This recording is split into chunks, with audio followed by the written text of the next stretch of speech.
మరి చరిత్ర సృష్టించేవాడు ఎప్పుడు కూడా నిశ్శబ్దంగా ఉంటాడు. మన జగన్మోహన్ రెడ్డి లాగా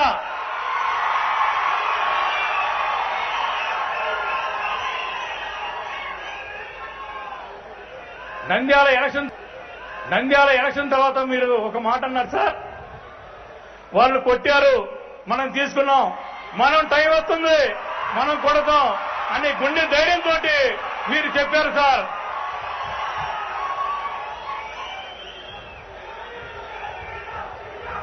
ఆ మాట మీరు ధైర్యంగా చెప్పారు.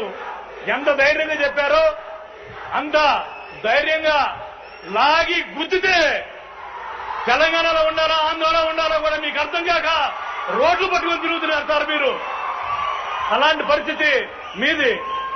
మరి ఒక నాయకుడికి ఎంత దమ్ముండాలి, నేను మంచి పని చేశానంటేనే నాకు ఓటేయండి, మీ ఇంట్లో మంచి జరిగిందంటేనే నాకు ఓటేయండి అని ఎంత ధైర్యం ఉండాలి. ఆ ధైర్యం అనేది మన నాయకుడికి ఉందని చెప్పి నేను ఈ సభాముఖంగా తెలియజేస్తున్నా. మరి